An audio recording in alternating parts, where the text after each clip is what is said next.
please have something that happened in U.S. history that was very, very big? The Revolution. The Revolution. Okay. The Revolution. The Revolutionary War for America. Okay. Well, yeah. Okay. That was America. Yes. There's been several revolutions. So this is the Revolutionary War. Now, as you can see, I've got some very handsome people behind me. Very sexy, very talented actors. And they're going to help me reenact the Revolutionary War. But this is the LA Connections version of how it really went down. And this is called Fairytale. Yeah. There was once a tyrant, George, who said, "You will not have liberty and you will not have freedom anymore. Now get back to work, you peasants. Get back to work." He said it in an American accent, even though this happened to be over in Great Britain. So as George would boss people around, he said, "You're not allowed freedom of speech, and you're not allowed to have a weapon. You're not allowed to have religion." And he would grab any one of the women he wanted. And George had his way with the women. He was the king. And George was like, "I can do whatever I want because I'm George and I'm king, and I can molest any of the women that I damn well please."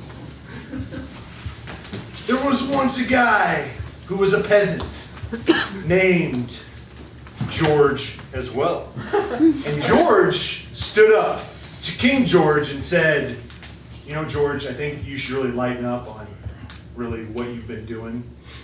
So Mr. George, we will for now call him Mr. Washington, decided, you know what? Since we both have named George, maybe this place isn't big enough for both of us. You're a king, and I am Mr. Washington, and I'm going to take some really, really interesting people, and we're going to get the hell out of Dodge. And King George is like, "Yeah, whatever, you're not going to do anything."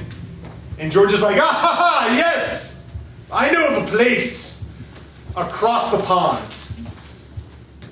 full of trees and openness, and we will go discover it." And King George is like, "Yeah, whatever, dude. Good luck with that. Whatever." The next morning, George was looking around for some young chaps. He was like, "All right, anybody want to be free? Does anybody want to be free?" So he grabbed one young lady, and he grabbed another guy who just stood there, and he was looking around for more people, and you know, he thought, "These two, I think, shall be my first mate and my skipper." So he instructed his first mate and his skipper to go gather around a bunch more people that wanted to be free and get the hell out of King George's dictatorship. So he's like, "All right," George is trying to decide, like, "All right, who are we going to choose here?" And George is like, "Okay, hell, it doesn't matter. Put on these funny hats." So he gave everybody a hat. He said, "We're pilgrims, and we're going to go start a new land. And we're going to call it America." He's like, "All right, so here we go." So they set over the high seas. George, the patriot, thinking, you know what? There should be really a sandwich shop on the boat. Why didn't we bring any food? There was no food. And George asked around, "Does anybody know how to fish?" No one knows how to fish. No one knows how to fish.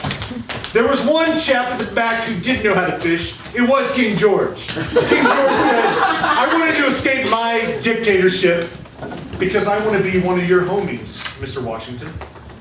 They did make a truce. 10 years later, Mr. George Washington, first president of the United States, with his wooden teeth and all,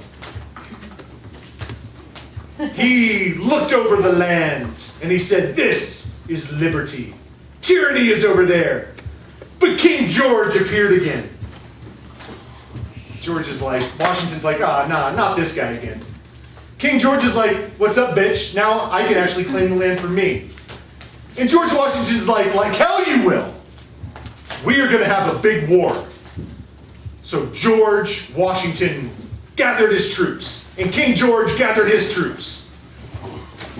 And there was a terrible fight, even though King George, for some reason, he was totally outnumbered. There was a terrible war.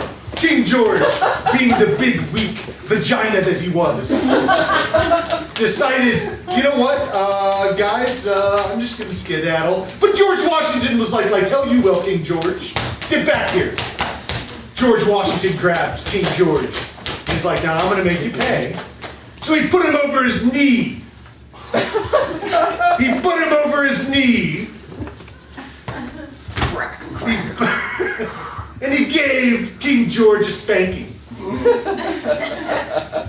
I said he gave King George a good spanking. He said, George, I'm the only George Washington that this land can take. And King George is like, that's fine. I got to get the hell out. I got to take this break. You were a little too rough at the paddling. And George Washington thought, this is America. And I have all the men and women at my disposal. But instead of becoming a dictator, he was elected president. And they scrubbed his shoes daily. And he had men and women throwing themselves at him. And he was the first president of the United States. And this is how America became America.